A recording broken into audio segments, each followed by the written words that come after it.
Assalamualaikum warahmatullahi wabarakatuh.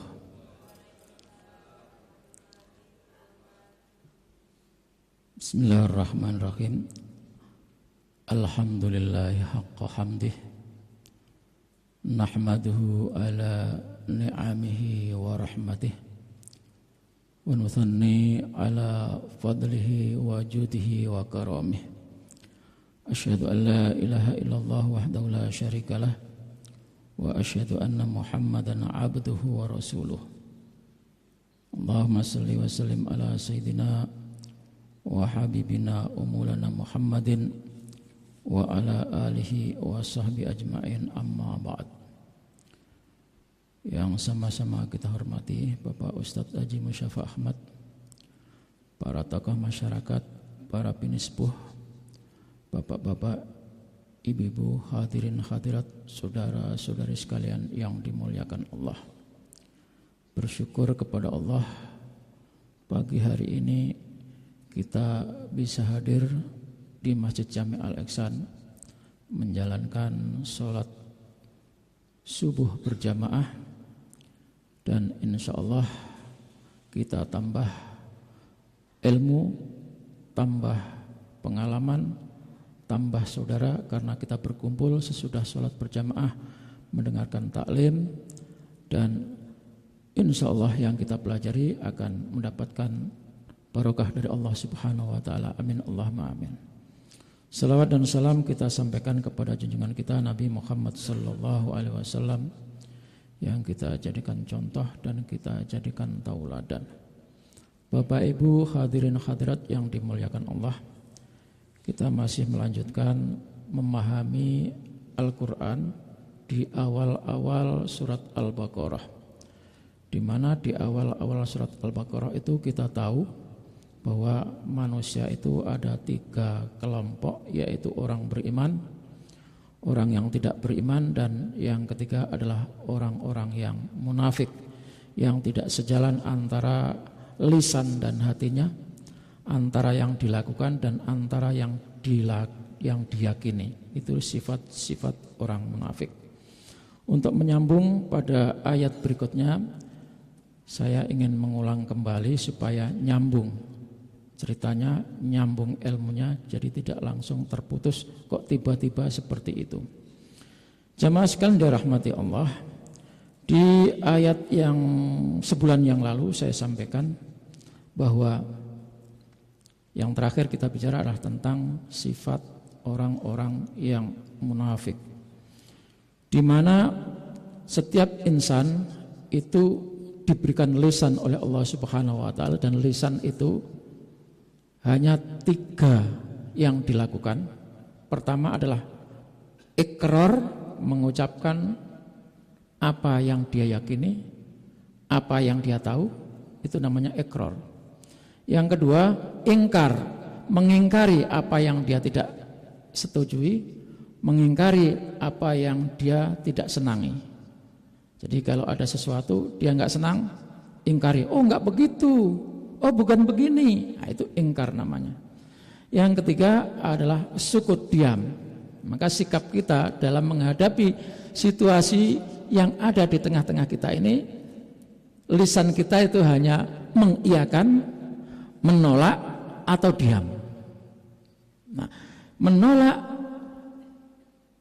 menerima, atau diam itu dikaitkan dengan apa yang pengetahuan yang ada di dalam hati kita.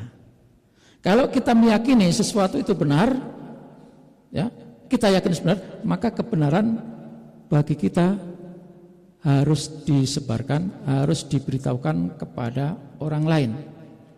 Maka Rasul menyatakan balighu anni walau ayah, maksudnya adalah sampaikan kebenaran yang kamu ketahui walaupun itu sedikit. Ya, kebenaran harus disampaikan. Tidak boleh kita tahu sendirian. Ya, kecuali kalau tahu sendirian itu yang sifatnya rahasia, dan itu di mana rahasia itu memang tidak boleh disebarkan. Hanya orang-orang tertentu yang boleh tahu, seperti rahasia negara, itu tidak boleh kita menyiarkan, menyampaikan. Jadi yang benar harus kita sampaikan. Kalau melihat sesuatu yang tidak benar, wajib kita mengingkari. Nah, rusaknya tatanan negeri ini ya, itu karena banyak orang-orang yang tahu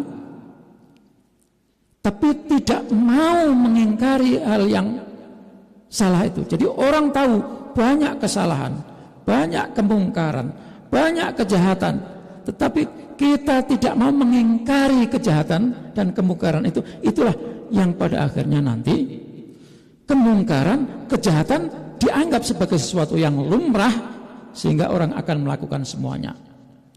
Kalau orang sudah semuanya melakukan semuanya, sementara orang-orang yang tahu kebenaran, orang-orang yang pinter, orang-orang yang ngerti, faham, tapi diam, disitulah ancaman Allah Subhanahu wa taala. Wattaqu fitnatan la tusibannal ladzina dzalamu minkum khassah. Takutlah kamu akan terjadinya musibah, bencana yang menimpa kamu. Ya.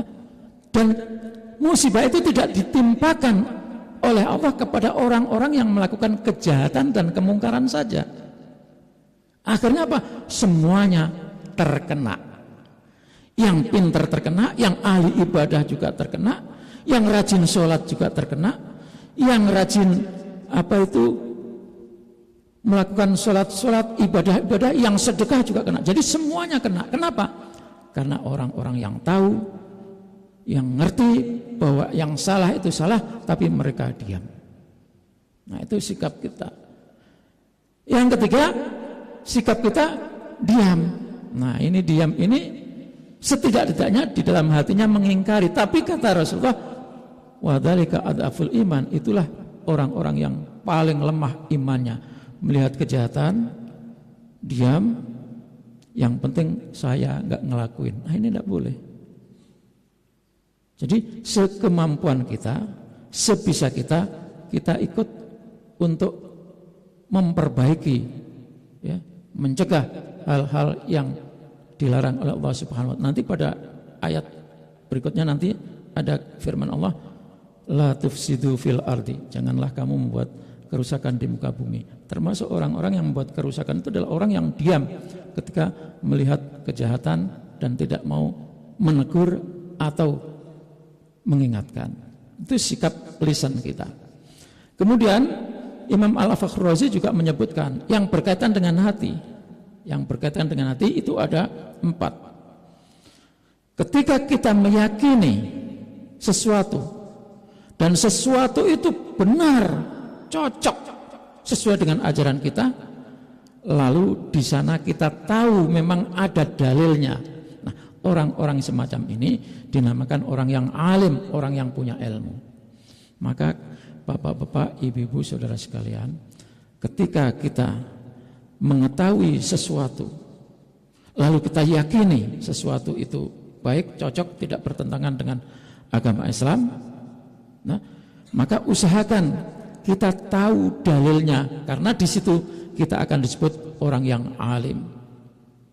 Seperti tadi di awal surat yang dibaca oleh Pak Ustadz Kiai Haji Musyafa Ahmad itu, ayat di mana Allah menjelaskan bahwa Allah menurunkan hujan, air dari langit, kemudian dari air hujan itu tumbuhlah, dari tumbuh-tumbuhan itu menghasilkan banyak buah-buahan yang bermacam-macam. Itu kajinya orang yang berilmu.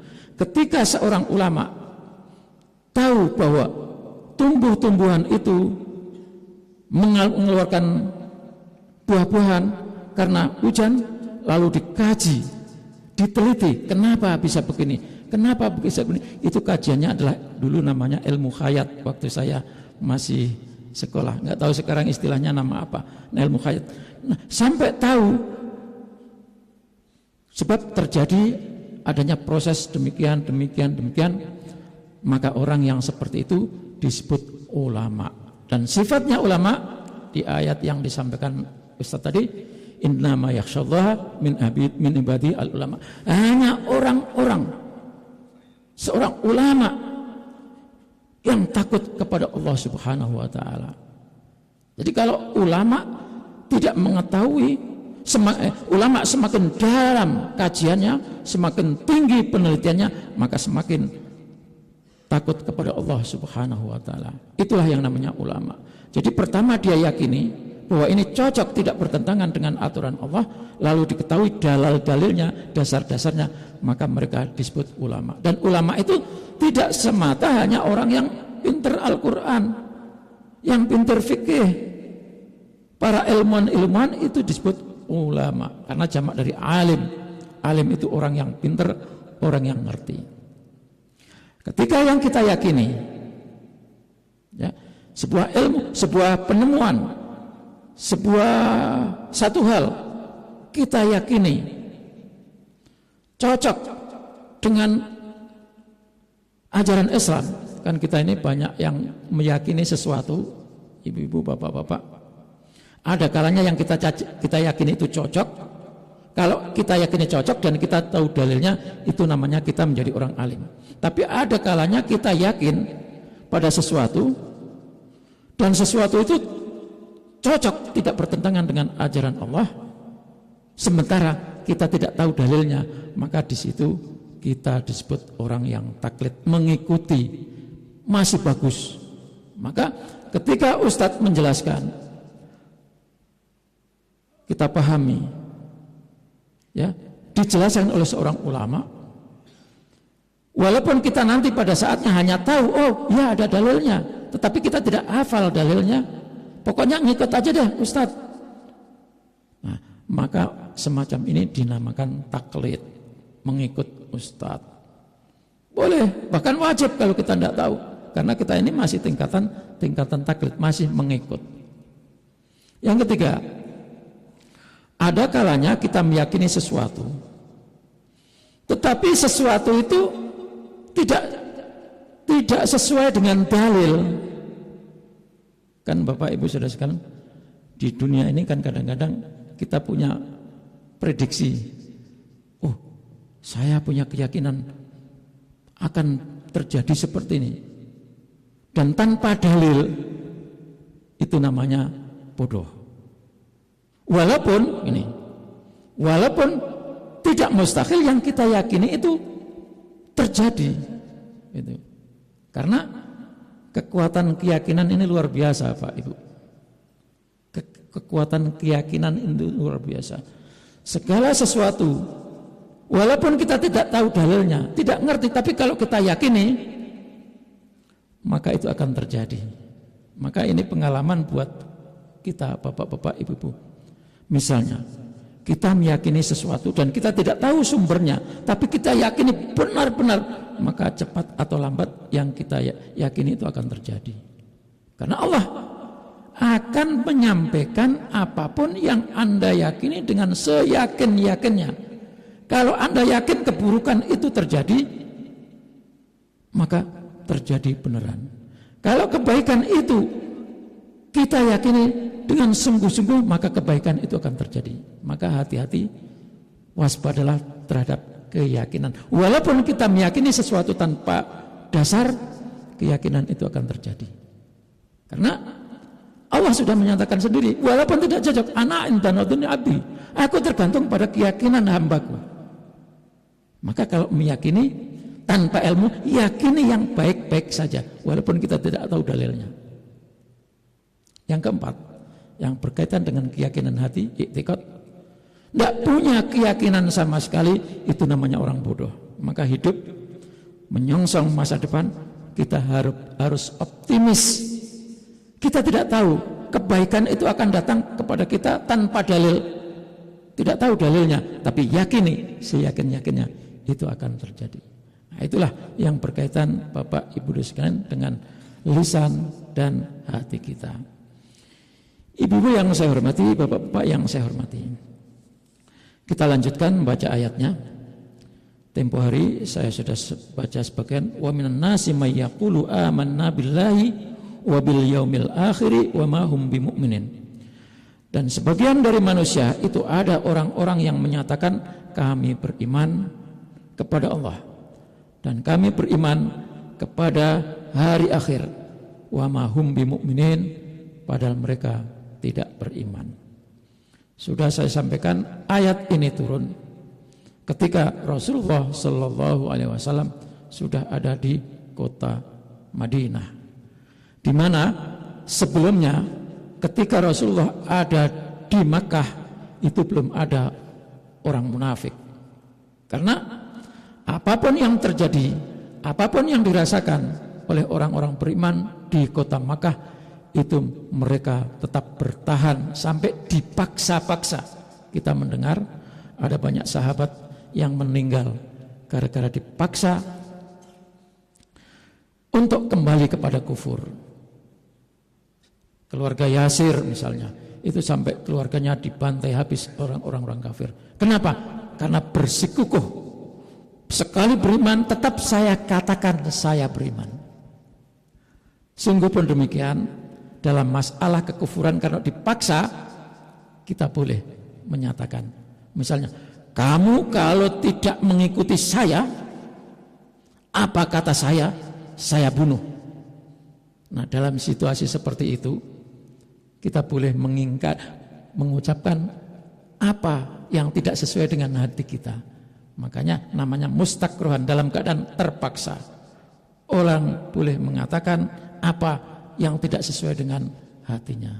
Berbeda dengan munafik, dia menyatakan sesuatu demi untuk memperhatikan, untuk mendapatkan sesuatu, tetapi hatinya tidak membenarkan itu. Nah, jamaah sekalian, maka di Madinah waktu itu sudah terbentuk ya satu kelompok lagi yang namanya kaum munafik. Nah, kaum munafik, jamaah sekalian yang dirahmati Allah, di Madinah itu ada namanya kabilah, namanya kabilah Aus dan Khazraj. Jadi sebelum Rasulullah datang ke Madinah, di Madinah itu sudah berkembang kabilah-kabilah, ada namanya kabilah Aus dan Al-Khazraj. Nah, di balik ini penduduk Ansor, penduduk asli Madinah, ada yang namanya kabilah Aus dan ada kabilah Al-Khazraj. Di balik dua kabilah ini ada 3 kelompok kabilah dari kaum Yahudi. Nah, jadi munafik itu munculnya dari orang-orang Yahudi. Yang di apa itu ada namanya kabilah sebentar saya baca,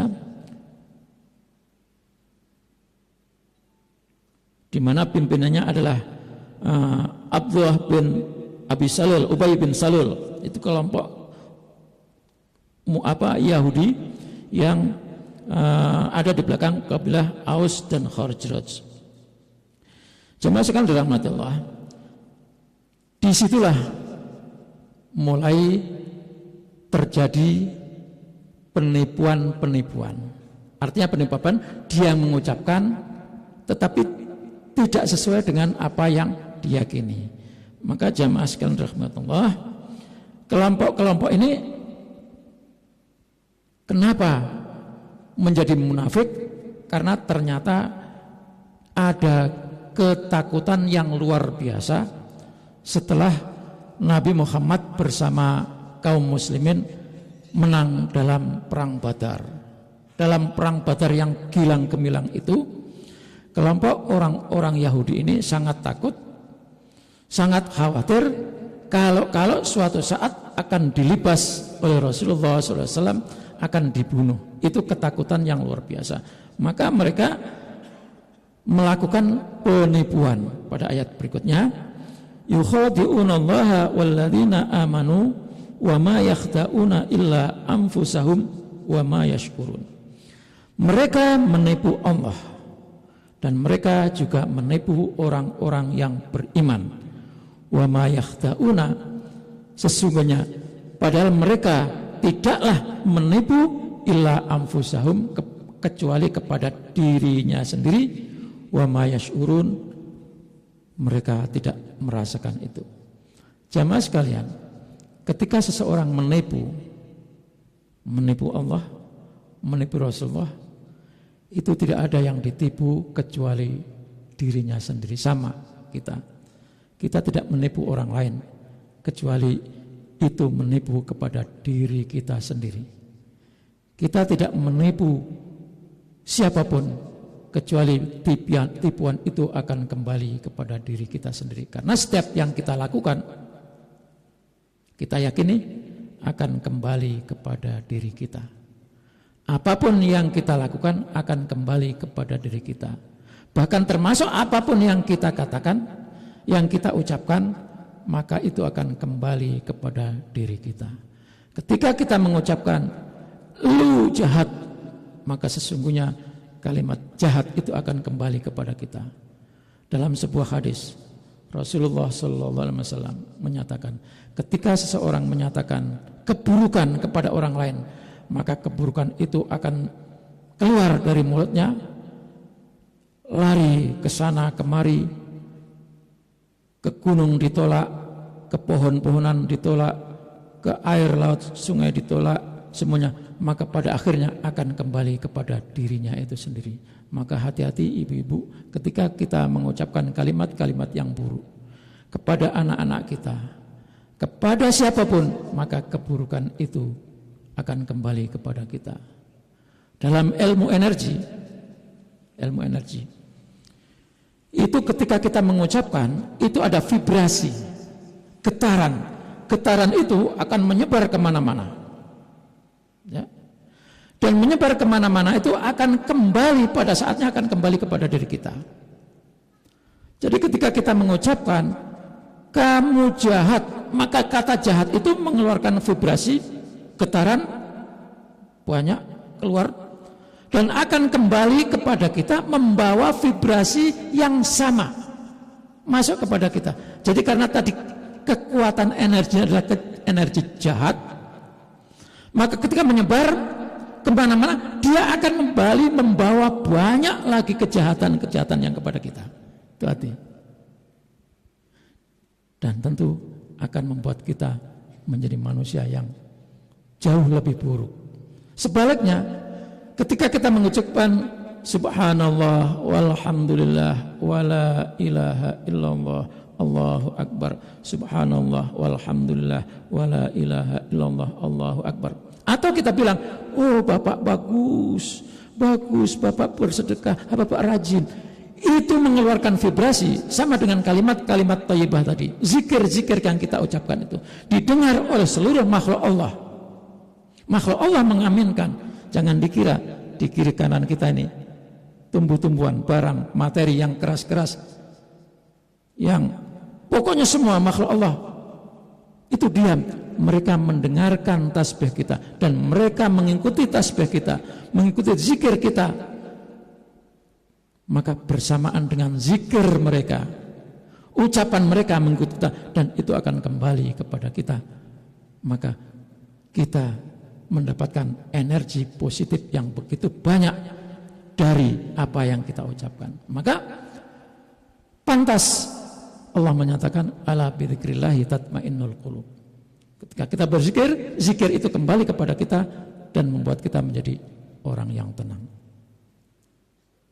Jadi ibu-ibu yang saya hormati, jangan kira yang kita ucapkan itu tidak berefek sama sekali. Akan ngefek cepat atau lambat, terasa, dirasakan atau tidak dirasakan, itu kembali kepada kita. Maka orang yang suka marah-marah, ya, itu bertambah parah. Ketika semakin parah, akan semakin banyak marahnya, akan semakin parah derita yang dialami. Wa ma yakhta'una illa anfusahum. Mereka tidak menipu Allah, tidak menipu Rasulullah, tidak menipu orang-orang yang beriman, kecuali menipu pada dirinya sendiri. Tetapi memang wa ma yashkurun, banyak manusia tidak merasakan itu. Maka mulai saat ini, ibu-ibu, bapak-bapak, katakan yang baik-baik. Qulil haq, katakan yang baik-baik. Ya, qaulun ma'ruf, ucapan yang ma'ruf. Di sini ada kalimat yukhadi'unallah. Yukhadi' itu menipu.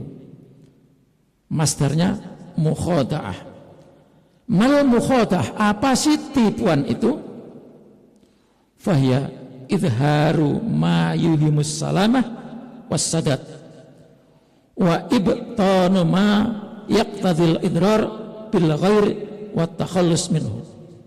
Mukhada'ah yaitu menampakkan sesuatu yang disangka sesuatu itu akan mendatangkan keselamatan dan mendatangkan kebenaran, tetapi menyembunyikan apa yang bakal membuat bahaya bagi orang lain dan mereka terbebas dari apa yang disimpan dalam dirinya tadi. Jadi di dalam hatinya, ya kan gitu, sebetulnya ada niat ingin melakukan sesuatu yang jahat, ingin melukai orang lain, ingin menyengsarakan orang lain dalam hatinya, ingin membuat orang lain celaka, tetapi itu disembuhkan dalam hatinya. Sebaliknya hatinya mengucapkan seakan-akan kita berbuat baik kepadanya. Itu mukhada'ah. Dalam suatu kumpulan sosial bermasyarakat, ada hati kita yang ingin seseorang itu celaka, tetapi kita mengatakannya sebaliknya, ibu teruskan saja bu, itu bagus. Padahal dia tahu kalau diteruskan itu bisa berbahaya. Kadang-kadang kan gitu kita lihat, ada orang kita nggak senang, di mana orang itu melakukan kejahatan. Nah ini berkaitan dengan lisan kita. Kita tahu bahwa sesuatu itu tidak baik, tetapi kita ingin agar orang itu celaka. Akhirnya kita mengucapkan sesuatu seakan-akan memuji, memberikan motivasi. Bu, lanjutkan bu, bagus itu bu, terus. Padahal itu maksudnya kalau dia terus ngelakuin itu, orang itu akan celaka. Betul nggak Pak? Sering nggak kita ngelakuin itu? Itu namanya mukhada'ah, menipu. Ya, kalau bahasa Jawanya dilulu atau dilulu, istidraj. Terus Pak, terus. Padahal kita ingin menjatuhkan orang itu ke hal yang sengsara. Itu mukhada'ah, ingin orang itu celaka. Jemaah sekalian yang dirahmati Allah. Nah, tujuan mukhada'ah, menipu itu apa? Orang-orang di Madinah, orang-orang Yahudi itu ada 3 tujuan. Yang pertama,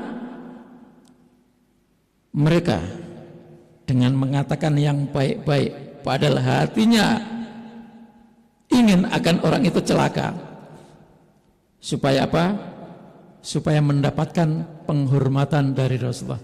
Aslinya tidak senang sama Rasulullah menyebarkan Islam, tapi nampak dalam perbuatan dan sikapnya itu seperti orang yang sangat dekat dengan Allah. Maka dalam surat Al-Munafikun Allah nyatakan, saksikan bahwa sesungguhnya mereka itu bukan beriman. Nampak setor wajah, bahasa Indonesia, nampakkan wajahnya, setor wajahnya bagus. Supaya apa? Supaya disayang, dipuja. Nah, kalau ada orang-orang kita tidak senang pada seseorang, tapi kita pepet terus seperti kita baik sama kita, padahal kita sesungguhnya tidak senang sama orang. Itulah tujuannya, ya, supaya kita disenangi, supaya kita tidak diremehkan, supaya kita dianggap sebagai kelompoknya. Ya, ada satu kelompok melakukan kegiatan, padahal kita tidak pernah ikut kegiatan itu, bahkan batin kita menolak kegiatan itu, tapi kita ikut bergabung di sana. Supaya apa? Supaya kita dianggap sebagai sama dengan kelompok mereka. Nah, itu. Yang kedua, maksudnya apa? Bergabung itu supaya tahu rahasia yang sedang digagas, yang sedang dibangun oleh Rasulullah SAW. Maka orang-orang Yahudi yang hatinya masih dalam penuh kemunafikan tadi bergabung dengan Rasulullah. Kalau sudah bergabung kan sudah dianggap biasa, sudah ikut ke sana kemari, tetapi nyatanya di situ orang-orang itu mencari sisi-sisi buruk atau rahasia-rahasia, sisi-sisi kelemahannya, lalu sisi buruk kelemahan itu diberikan kepada musuh-musuhnya. Nah, ini di dalam perjuangan sama seperti bangsa Indonesia. Ada orang yang tapi rahasia negara dijual, rahasia negara dibongkar. Itu sama seperti kelompok ini. Jadi tujuannya ingin mengetahui sisi-sisi negatif, sisi-sisi kelemahan, dan sisi-sisi kelemahan itu disebarkan kepada lawannya. Maka tidak mustahil di Indonesia ini, kenapa kemerdekaan itu begitu lama ditunggu-tunggu tetap kalah saja, karena di bagian dari orang-orang yang katanya ikut berjuang, sepertinya ikut, tapi rahasia disebarkan, diberikan kepada lawan-lawan musuh-musuhnya. Dan itu banyak sekali terjadi. Indonesia dijajah kenapa lama? Karena banyak orang-orang model semacam ini tahu rahasianya. Contoh misalnya Pangeran Diponegoro ditangkap, itu siapa yang ngasih informasi? Itu kan dari lawan orang-orang munafik tadi. Nah, yang ketiga, tujuannya adalah supaya mendapatkan perlindungan. Karena waktu itu sudah ada perintah orang-orang yang tidak beriman kepadamu Muhammad, selagi menampakkan dengan nyata permusuhannya, maka bunuh. Nah, akhirnya dia tidak berani menampakkan rasa permusuhannya, akhirnya di situ ikut gabung, asalnya aman. Dan kenapa waktu itu Rasulullah tahu Rasulullah, karena Rasulullah diinformasikan oleh Allah Subhanahu wa taala. Ketika Rasulullah cerita kepada seseorang bahwa di sini ada orang-orang munafik, ya, ada orang-orang munafik, tapi Rasulullah tidak menyebutkan namanya. Nah, ini Bapak, Ibu dan saudara sekalian, ini yang harus kita jadikan pelajaran. Bisa saja di tengah-tengah masyarakat ini ada orang-orang yang punya sifat seperti itu, tapi kita tidak boleh menyebutkan, oh si A munafik itu, si B munafik itu, si C munafik itu. Tidak boleh, harus disembunyikan. Rasulullah tahu, tapi Rasulullah tidak beritahukan kepada sahabat-sahabatnya. Dan ketika sahabat-sahabatnya meminta kepada Rasulullah, kenapa enggak dibunuh saja? Kalau Rasulullah, tunjukkan kepada kami siapa mereka itu. Apa kata Rasulullah? Jawabnya, tidak. Nanti orang-orang, karena kita masih dalam perjuangan untuk menguatkan Islam, kalau itu orang-orang munafik yang kafir-kafir itu kita bunuh, nanti orang akan mengatakan, oh Muhammad ternyata tukang jegal atau tukang bantai. Itu yang disampaikan oleh Rasul, maka tidak dilakukan. Nah, jadi pelajaran bagi kita Bapak dan saudara sekalian, kita tidak boleh tunjuk hidung A munafik, B munafik, C munafik, A kafir, B kafir, nggak boleh. Ya, Al-Quran hanya menyebutkan sifat-sifatnya. Setelah kita tahu sifat-sifatnya, ya kewajiban kita menghindari. Nah, kewajiban dia menghindari. Jadi itulah tujuan kenapa mereka menipu Allah dan menipu Rasulullah Sallallahu Alaihi Wasallam.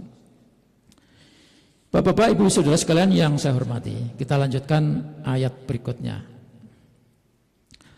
Fi qulubihim maradun fazadahumullahu marada. Orang-orang yang saya sebutkan tadi, di dalam hatinya ada penyakit, fazadahumullahu marada, maka akan ditambah-tambah mereka itu sakitnya.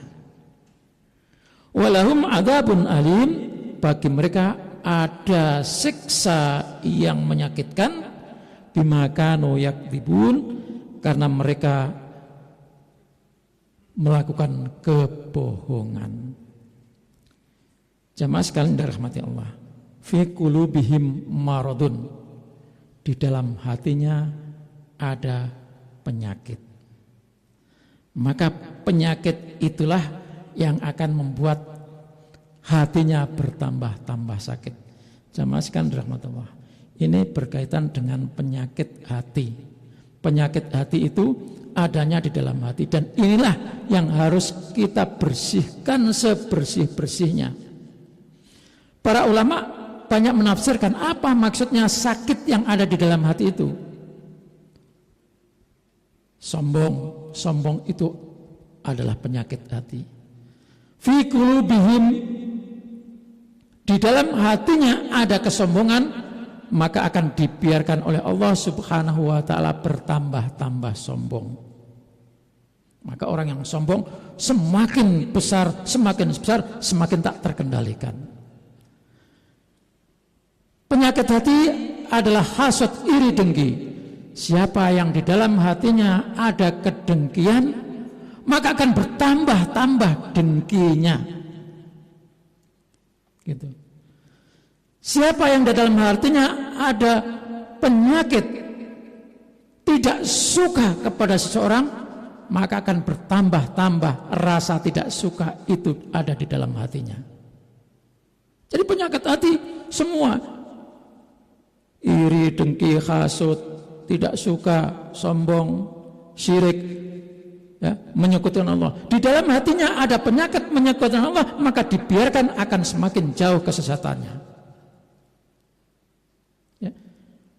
Maka jamaah sekalian, hati inilah yang perlu kita terus jaga, perlu kita rawat, karena hati inilah yang menentukan kita menjadi orang baik atau menjadi orang tidak baik. Sumbernya dari hati.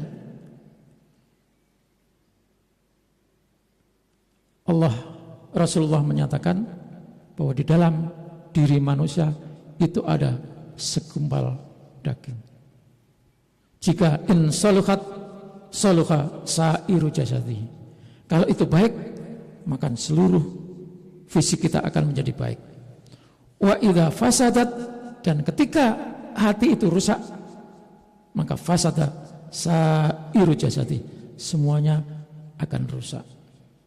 Bahkan Bapak-bapak dan saudara sekalian, penyakit fisik pun sesungguhnya juga dimulai dari hati.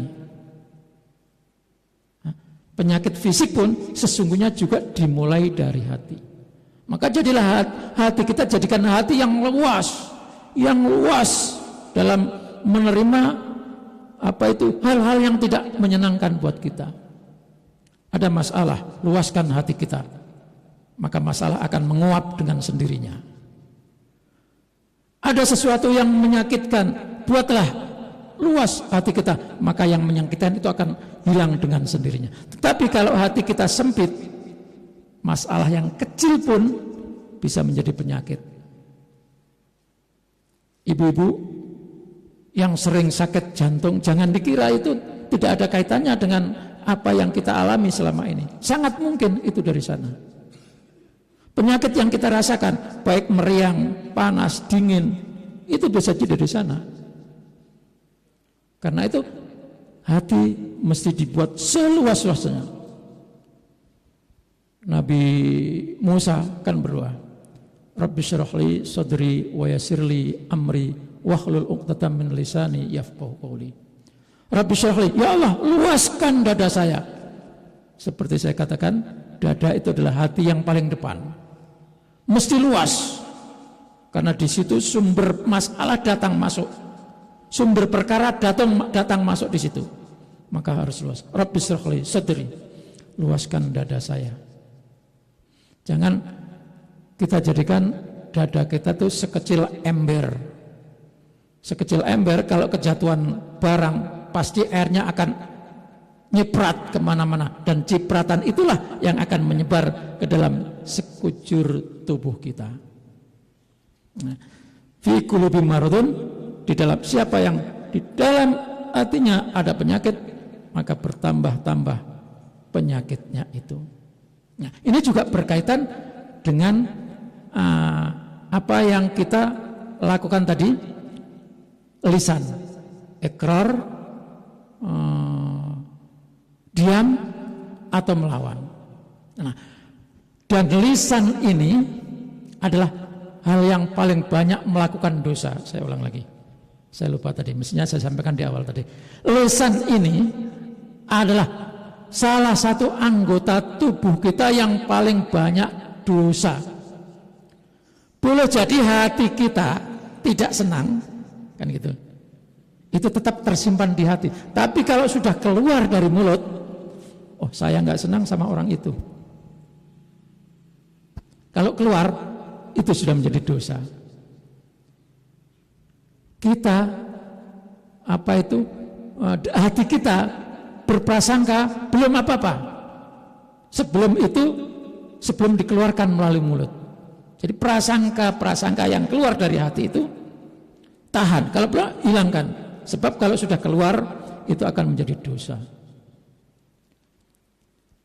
Dosa terbanyak itu adalah melalui satu ini, lisan ini. Sehingga Luqman Al-Hakim itu kan menyatakan inilah yang paling berbahaya. Tetapi ini juga yang membuat orang jadi enak. Orang merasa hormat kepada kita, takzim kepada kita, sayang kepada kita karena ini.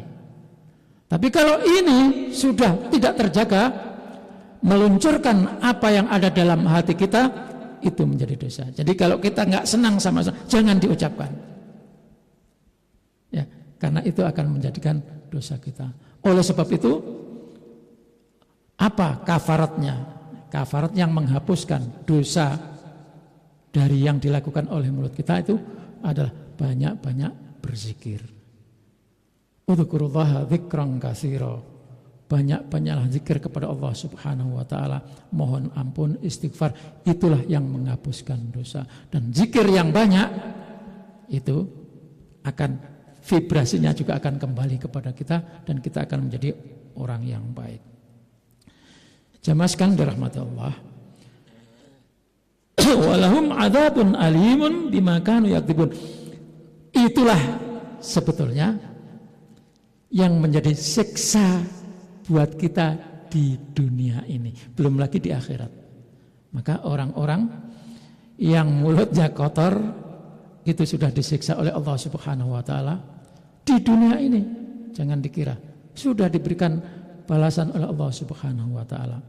Sakit hati bertambah-tambah sakitnya, itulah siksa Allah yang perih dan itu terjadi di dunia ini.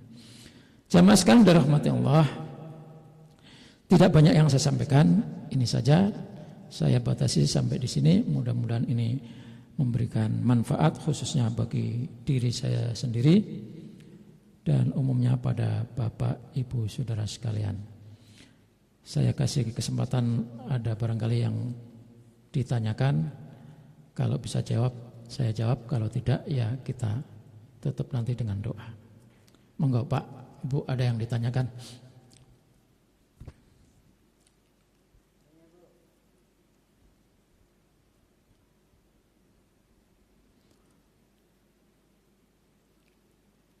Baik, kalau begitu saya simpulkan bahwa awal surat Al-Baqarah ini memberikan pelajaran bagi kita bahwa kita boleh memilih di kelompok mana. Tetapi setiap kelompok yang kita mau pilih ada konsekuensinya. Apakah kita mau menjadi kelompok orang yang beriman? Apakah kita mau menjadi kelompok orang yang non-iman atau kafir? Atau menjadi kelompok yang ketiga, munafik? Semua pilihan diserahkan kepada kita. Tetapi ingat, setiap pilihan itu ada konsekuensinya. Kalau mau menjadi orang yang beriman, maka jangan sampai sifat-sifat orang kafir merembet kepada kita. Apalagi sampai kita masukkan dalam diri kita. Jangan sampai sifat-sifat orang munafik itu kita pakai dan kita gunakan, karena itu membahayakan. Pilih mana? Allah tidak memaksa kita dan kitalah yang memilihnya. Mau pilih munafik, pilih mukmin atau pilih kafir, kita yang menentukan. Dan setiap pilihan itu ada konsekuensinya dan harus ada biaya yang dikeluarkan. Mau menjadi orang yang beriman, mantap imannya, keluarkan biaya dan tenaga pikiran. Loh kok biaya, tenaga, pikiran Pak? Orang beriman ke masjid ada biaya yang dikeluarkan. Kalau rumahnya jauh, naik angkut, ada biaya. Mau jadi orang yang beriman, ngaji, tempatnya ngaji jauh, harus ada biaya yang dikeluarkan. Ada tenaga yang dikerahkan, ada pikiran yang dipakai. Nah itu pilihannya. Jadi setiap pilihan ada yang dikeluarkan dan ada biaya, ada resiko yang ditanggung. Jangan ingin menjadi orang beriman tapi tidak melakukan apa-apa, tidak mengeluarkan biaya. Jadi orang beriman mesti keluar biaya, Bu, karena untuk ibadah ada rukun syaratnya. Tapi rukun syarat bagi orang beriman tidak seperti rukun syarat di agama-agama yang lain. Kalau agama-agama yang lain, biayanya gede. Untuk ibadah aja harus nyiapkan ini, nyiapkan ini, nyiapkan itu. Contoh misalnya orang yang di Bali itu, mau ibadah itu mesti bikin ini, bikin itu, bikin ini, bikin itu. Kita enggak, datang ke masjid saja dengan pakaian jadi. Nah, begitulah. Baik Bapak Ibu sekalian, mari kita tutup dengan berdoa, memohon kepada Allah Subhanahu wa taala. Mudah-mudahan yang kita pelajari hari ini ada manfaatnya bagi diri kita dan mengantarkan kita menjadi orang-orang yang beriman, yang bermanfaat bagi masyarakat, bangsa dan negara. Amin Allahumma amin. A'udzubillahi minasyaitonirrajim. Bismillahirrahmanirrahim. Alhamdulillahirabbil alamin. Hamdan yuafi ni'amahu wa yukafi mazidah.